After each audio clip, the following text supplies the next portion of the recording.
Yo, what is up guys? Welcome back to the Arcmoon channel. So I wanted to dedicate today's video to the Black Clover anime that ended recently on episode 170. I wanted to briefly share my thoughts on my relationship with the Black Clover anime through all of the goods and bads that the show has endured.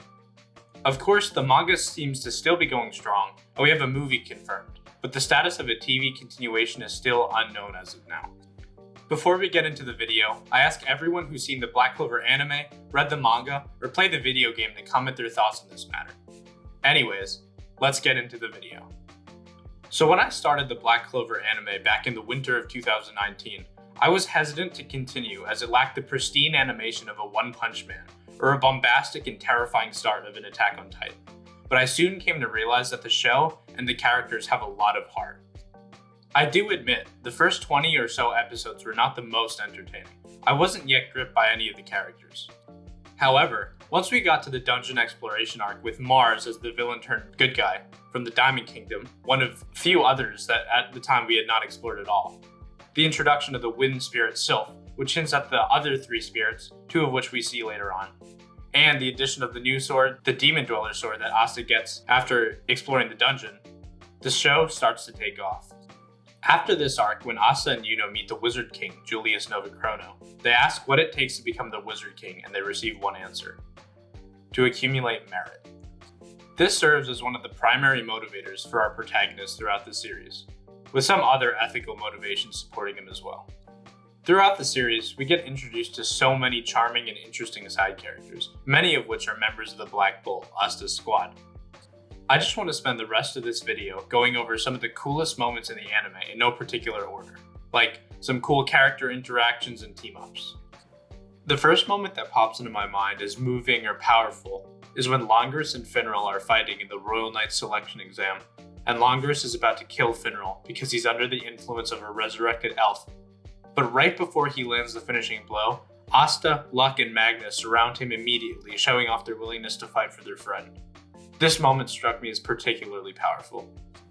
Along the same lines, the scene during the trial with Damnatio, when the Black Bulls show up to save Asta, has the same effect. The Black Bulls have become a family. Vanessa is willing to go back to her home and confront her mother, the Witch Queen, and try to heal Asta's arms. Finral wants to risk himself in battle, rather than just remaining in the background. And Noelle learns to accept people of a lower status than her, through exposure to people of all types. It does not matter which crazy events transpired in their past, the Black Bulls are united. They're all individuals that fill different roles within the squad in battles, working together in a bunch of ways, like when Vanessa and Finral assist Asta against Veto by using spatial magic portals and string magic to help increase maneuverability. This is also the case when Vanessa used Rouge to protect everyone with fate manipulation from getting hit with an Elvin Reeves or Dorothy's Dream World, while Charmy creates chefs to cook food to restore everyone's continuously depleting mana.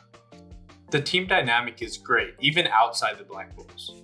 For example, when Noelle is fighting Vanica in the Heart Kingdom invasion, and Laura Pechka, the Water Spirit, creates a massive water bubble to suppress Vanica and amplified Mermaid Noelle, while looking for an opening for Sekre to come out and seal her.